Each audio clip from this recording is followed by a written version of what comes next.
भारत की विकास यात्रा का एक महत्वपूर्ण पड़ाव है।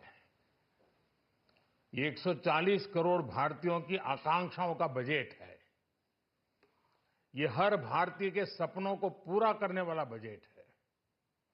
हमने कई सेक्टर्स युवाओं के लिए खोल दिए हैं। सामान्य नागरिक विकसित भारत के मिशन को ड्राइव करने वाला है। ये बजट एक फोर्स मल्टीप्लायर है। ये बजट सेविंग्स को बढ़ाएगा, इन्वेस्टमेंट को बढ़ाएगा, कंजम्पशन को बढ़ाएगा और ग्रोथ को भी तेजी से बढ़ाएगा। मैं वित्त मंत्री निर्मला सीतारमण जी और उनकी पूरी टीम को इस जनता जनार्दन का बजट, पीपल्स का बजट, इसके लिए बहुत बहुत बधाई देता हूं। साथियों, आमतौर पर बजट का फोकस इस बात पर रहता है कि सरकार का खजाना कैसे भरेगा, लेकिन ये बजट उससे बिल्कुल उल्टा है। लेकिन ये बजट देश के नागरिकों की जेब कैसे भरेगी, देश के नागरिकों की बचत कैसे बढ़ेगी और देश के नागरिक विकास के भागीदार कैसे बनेंगे, ये बजट इसकी एक बहुत मजबूत नींव रखता है। साथियों, इस बजट में रिफॉर्म की दिशा में महत्वपूर्ण कदम उठाए गए हैं। न्यूक्लियर एनर्जी में प्राइवेट सेक्टर को बढ़ावा देने का निर्णय बहुत ही ऐतिहासिक है। ये आने वाले समय में सिविल न्यूक्लियर एनर्जी का बड़ा योगदान देश के विकास में सुनिश्चित करेगा। बजट में रोजगार के सभी क्षेत्रों को हर प्रकार से प्राथमिकता दी गई है। लेकिन मैं दो चीजों पर ध्यान आकर्षित करना चाहूंगा। उन रिफॉर्म्स की मैं चर्चा करना चाहूंगा जो आने वाले समय में बहुत बड़ा परिवर्तन लाने वाले हैं। एक, इंफ्रास्ट्रक्चर स्टेटस देने के कारण भारत में बड़े शिप्स के निर्माण को बढ़ावा मिलेगा। आत्मनिर्भर भारत अभियान को गति मिलेगी और हम सब जानते हैं कि शिप बिल्डिंग ये सर्वाधिक रोजगार देने वाला क्षेत्र है। उसी प्रकार से देश में टूरिज्म के लिए बहुत संभावना है। महत्वपूर्ण 50 टूरिस्ट डेस्टिनेशन,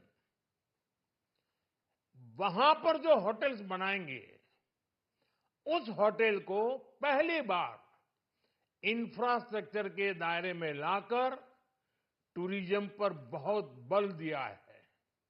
इससे हॉस्पिटैलिटी सेक्टर को, जो रोजगार का बहुत बड़ा क्षेत्र है, और टूरिज्म जो रोजगार का सबसे बड़ा क्षेत्र है, एक प्रकार से चारों तरफ रोजगार के अवसर पैदा करने वाला एक क्षेत्र को ऊर्जा देने वाला काम करेगा। आज देश विकास भी, विरासत भी, इस मंत्र को लेकर चल रहा है। इस बजट में भी इसके लिए भी बहुत महत्वपूर्ण और ठोस कदम उठाए गए हैं। 1 करोड़ पांडुलिपियों के लिए संरक्षण के लिए, मैन्युस्क्रिप्ट के लिए ज्ञान भारतम मिशन लॉन्च किया गया है। साथ ही भारतीय ज्ञान परंपरा से प्रेरित एक नेशनल डिजिटल रिपोजिटरी बनाई जाएगी। यानी टेक्नोलॉजी का भरपूर उपयोग किया जाएगा और हमारा जो परंपरागत ज्ञान है उसमें से अमृत निचोड़ने का भी काम होगा। साथियों, बजट में किसानों के लिए जो घोषणा हुई है वो कृषि क्षेत्र और समूची ग्रामीण अर्थव्यवस्था में नई क्रांति का आधार बनेगी। पीएम धन धान्य कृषि योजना के तहत 100 जिलों में सिंचाई और इंफ्रास्ट्रक्चर का डेवलपमेंट होगा। किसान क्रेडिट कार्ड की लिमिट 5 लाख तक होने से उन्हें ज्यादा मदद मिलेगी।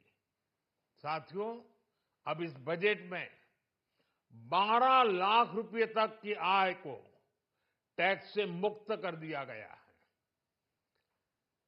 सभी आय वर्ग के लोगों के लिए टैक्स में भी कमी की गई है। इसका बहुत बड़ा फायदा हमारे मिडिल क्लास को, नौकरी पेशे करने वाले जिनकी आय बंधी हुई है ऐसे लोगों को, मिडिल क्लास को इससे बहुत बड़ा लाभ होने वाला है।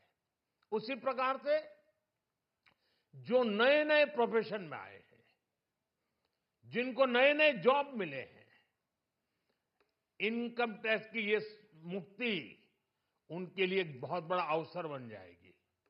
साथियों, इस बजट में मैन्युफैक्चरिंग पर 360 डिग्री फोकस है ताकि एंटरप्रेन्योर्स को, एमएसएमईज को, छोटे उद्यमियों को मजबूती मिले और नई जॉब पैदा हो। नेशनल मैन्युफैक्चरिंग मिशन से लेकर clean tech, leather, footwear, toy industry जैसे अनेक सेक्टर्स को विशेष समर्थन दिया गया है। लक्ष्य साफ है कि भारतीय प्रोडक्ट्स ग्लोबल मार्केट में अपनी चमक बिखेर सके। साथियों, राज्यों में इन्वेस्टमेंट का एक वाइब्रेंट कॉम्पिटिटिव माहौल बने, इस पर बजट में विशेष जोर दिया गया है। एमएसएमईज और स्टार्टअप के लिए क्रेडिट गारंटी को दोगुना करने की घोषणा भी हुई है। देश के एससी, एसटी और महिला जो नए उद्यमी बनना चाहते हैं उनको 2 करोड़ रुपए तक के लोन की योजना भी लाई गई है और वो भी बिना गारंटी। इस बजट में न्यू एज इकोनॉमी को ध्यान में रखते हुए गीग वर्कर्स के लिए बहुत बड़ी घोषणा की गई है। पहली बार गीग वर्कर्स का ई श्रम पोर्टल पर रजिस्ट्रेशन किया जाएगा। इसके बाद इन साथियों को स्वास्थ्य सेवा और दूसरी सोशल सिक्योरिटी स्कीम्स का लाभ मिलेगा। ये डिग्निटी ऑफ लेबर, इसके प्रति, श्रम एव जयते के प्रति सरकार के कमिटमेंट को दर्शाता है। रेगुलेटरी रिफॉर्म से लेकर फाइनेंशियल रिफॉर्म्स, जन विश्वास 2.0 जैसे कदमों से मिनिमम गवर्नमेंट और ट्रस्ट बेस्ड गवर्नेंस के हमारे कमिटमेंट को और बल मिलेगा। साथियों, ये बजट न केवल देश की वर्तमान आवश्यकताओं को ध्यान में रखता है बल्कि हमें भविष्य की तैयारी करने में भी मदद करता है। स्टार्टअप के लिए deep tech fund, geospatial mission और न्यूक्लियर एनर्जी मिशन ऐसे ही महत्वपूर्ण कदम है।